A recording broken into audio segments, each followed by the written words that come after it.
All right, so your group made some representations at the inquiry, but let's go back first a little bit. I know that this violence started 2018, spiked in 2019, has left 213 people dead. Do we have any idea what sparked it? Peter, thank you very much. First of all, we welcome the probe by the South African Human Rights Commission.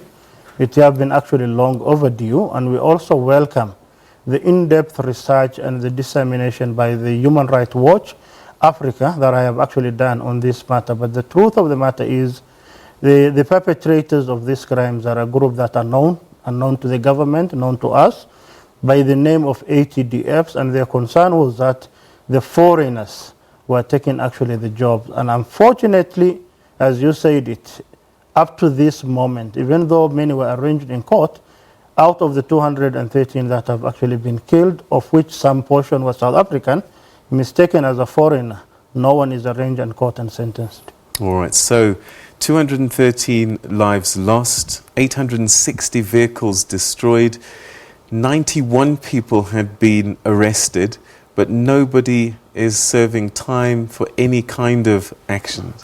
The unfortunate part is that, and the blame is actually to the government for its inefficiency and the ineffective way that it have actually dealt with this matter. Last year there was a interministerial task team meeting in Durban, and after the meeting the police minister, General Beki Cele, came out clearly and said that we have arrested 91 of them, but very unfortunate when these 91 were arraigned in court, and there are actually cases ranging from throwing gasoline, actually bombs, killing, maiming, burning and looting of even goods. Unfortunately, the case at the docket only read as actually traffic minor offenses, and most of them were released.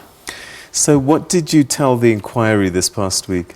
From the beginning, when this matter arose, actually, Mr. Nicholas Ngabuto Mabena, who is the organizing secretary of the African Diaspora Forum and the chairperson of the Zimbabwean community in South Africa, who is also the Secretary General of the Zimbabwean Communist Party, have been following this matter, considering the fact that most of the affected were people who are coming from the neighboring countries. They have been attending meetings called by actually relevant authorities and meeting actually between the ATDFs and actually the affected. But unfortunate, up to today, there is nothing. But what we put is them is actually the government inefficiency. We talk of the life of lost and the unfair dismissions of workers on actually negligence and all that actually we submitted via him. Do you think enough evidence was heard at the inquiry to draw reasonable conclusions? While we welcome actually the probe, which I said it was actually long overdue, but it's not the first time the South African Human Rights Commission will call for such a probe, but actually the outcome is always not actually that which will be favorable. We have our hope that at least something will come out, but if the government in its failure is not willing to address this matter when the perpetrators are known, then hundreds of other probes will not yield any result.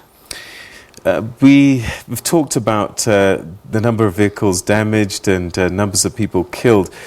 We heard from Gideon Mashamaite from the MPA Special Commercial Crimes Unit, who told the inquiry that a lot of drivers, many of them foreign truck drivers, didn't want to come forward. They were too scared to testify.